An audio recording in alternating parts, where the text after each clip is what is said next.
అందరికీ నమస్కారం అండి. ఎలా ఉన్నారు మీరందరూ? నేనైతే చాలా బాగున్నాను. మీరందరూ కూడా బాగుండాలని మనస్ఫూర్తిగా కోరుకుంటున్నాను. ఇవాళ మన వీడియో వచ్చేసి మనం నిత్యం భగవంతుని కొలుస్తాం, పూజిస్తాం, దీపారాధన చేస్తాం. కానీ అసలు భగవంతుడు ఎవరు అంటే ఎవరి దగ్గర కూడా సరైన సమాధానం ఉండదు. మనం ఈ వీడియోలో తెలుసుకుందాం. అసలు భగవంతుడు ఎవరు, ఏం చేస్తూ ఉంటాడో, మనం భగవంతుడిని ఎలా ప్రసన్నం చేసుకోవచ్చు, ఇలా మీకు తెలియని ఎన్నో విషయాలు ఈ వీడియో ద్వారా తెలుసుకుందాం. వీడియో అయితే పూర్తిగా చూడండి. ఎవరైనా కొత్తగా కనుక మన ఛానల్ చూస్తే మాత్రం తప్పకుండా సబ్స్క్రైబ్ చేసుకోండి. పక్కనే బెల్ ఐకాన్ ఉంది కదా, అది క్లిక్ చేస్తే నేను వీడియో అప్లోడ్ చేసిన వెంటనే నోటిఫికేషన్ మీ వరకు ఈజీగా వచ్చేస్తుంది. నా పేరు శ్రావణి, మీరు చూస్తున్నారు అంతా శివోహం ఛానల్. ఓ దేశాన్ని పాలించే రాజు మనసులో ముఖ్యంగా 3 అర్థం కాని ప్రశ్నలు మెదడులో తొలుస్తున్నాయి. అవి ఏంటంటే, దేవుడు ఏ వైపు చూస్తూ ఉంటాడు, దేవుడు ఎక్కడుంటాడు, దేవుడు ఏం చేస్తాడు? ఆ ప్రశ్నలకు ఎన్నో మార్లు ఎంతో ఆలోచించినా కూడా సరైన సమాధానం దొరకలేదు. అప్పుడు తన ఆస్థానంలో ఓ రోజు సమావేశమై పండితులను, శాస్త్రకారులను, మేధావులను పిలిచి తాను 3 ప్రశ్నలు వేస్తానని, వాటికి సరైన సమాధానం చెప్పిన వారికి గొప్ప బహుమతులు ఇస్తానని చెప్పాడు. సరైన సమాధానం చెప్పకపోతే కారాగారం పాలు చేస్తానని చెప్పాడు. దాంతో భయపడి ఎవరూ ముందుకు రాలేదు. ఈ విషయం దేశమంతా చాటింపబడింది. ఓ కుగ్రామం నుండి పశువుల కాపరి ఒక ఆయన ముందుకు వచ్చాడు. రాజ్యస్థానం చేరుకున్నాడు. రాజ్యసభలో ఎందరో మేధావులు, శాస్త్ర పండితులు కూర్చొనున్నారు.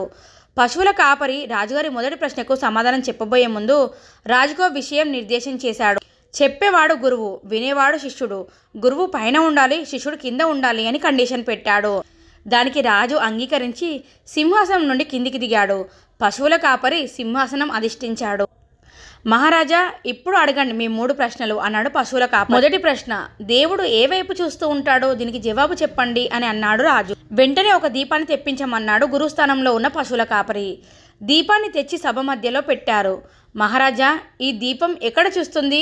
నా వైపా, నీ వైపా, తూర్పు వైపా, పశ్చిమానిక, పైనక, కిందిక, ఎక్కడ చూస్తుందో చెప్పండి అని ప్రశ్నించాడు. అన్ని వైపులా చూస్తుంది అని జవాబు ఇచ్చాడు రాజు. ఇంత చిన్న జ్యోతి అన్ని వైపులా చూడగలిగినప్పుడు పరంజ్యోతి స్వరూపుడైన భగవంతుడు అన్ని వైపులా చూడలేడా? సమస్త జీవుల కళ్ళల్లో వెలుగుగా ఉన్న పరంజ్యోతియే ఆ పరమాత్మ అని ఆ పశువుల కాపరి అన్నాడు. ఇక రెండో ప్రశ్న అడగండి అనడంతో అసలు దేవుడు ఎక్కడ ఉంటాడు అని అడిగాడు రాజు. అప్పుడు పశువుల కాపరి, సరే, ఒక చిన్న పాత్రలో పాలు తెప్పించండి అని అన్నాడు.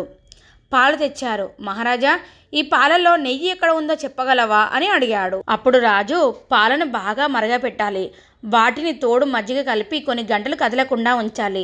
పెరుగు సిద్ధమవుతుంది. దాన్ని కవ్వంతో చిలికితే వెన్న వస్తుంది. తర్వాత తయారైన వెన్నను కాస్తే నెయ్యి తయారవుతుంది అని అన్నాడు. సరిగ్గా చెప్పారు మహారాజా. అలాగే హృదయం అనే పాలను గురువు అనే నిప్పులపై బాగా మరిగించి మనసు అనే తోడు వేసి స్థిరంగా ఉంచితే వచ్చే సత్యం అనే పెరుగుని సాధన అనే కవ్వంతో చిలికితే జ్ఞానం అనే వెన్న వస్తుంది.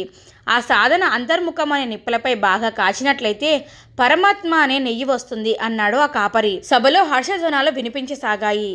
ఇక చివరి ప్రశ్న ఏంటి అని అడగడంతో అప్పుడు రాజు, దేవుడు ఏం చేస్తాడో అని అడిగాడు. నేను పశువుల కాపరిని, మీరు మహారాజు. కింద ఉన్న నన్ను సింహాసనం పైన కూర్చోపెట్టారు, పైన ఉన్న మిమ్మల్ని కిందికి దించేశారు. ఇదే పరమాత్మ లీల. సత్కర్మలు చేసే జీవులను పై జన్మలో ఉత్తమ జన్మగా మార్చడం, దుష్కర్మలు చేసే వాళ్ళను మరజన్మలో కింది స్థాయికి పంపించడమే పరమాత్మ పని అన్నాడు.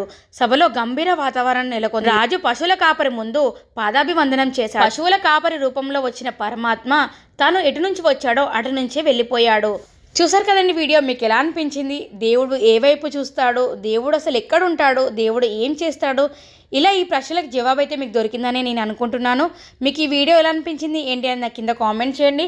వీడియో నచ్చితే తప్పకుండా లైక్ చేయండి, షేర్ చేయండి. అలాగే ఎవరైనా కొత్తగా మన ఛానల్ చూస్తే మాత్రం తప్పకుండా సబ్స్క్రైబ్ చేసుకోండి. పక్కనే బెల్ ఐకాన్ ఉంది కదా, అది క్లిక్ చేస్తే నేను వీడియో అప్లోడ్ చేసిన వెంటనే నోటిఫికేషన్ మీ వరకు ఈజీగా వచ్చేస్తుంది. Thank you for watching.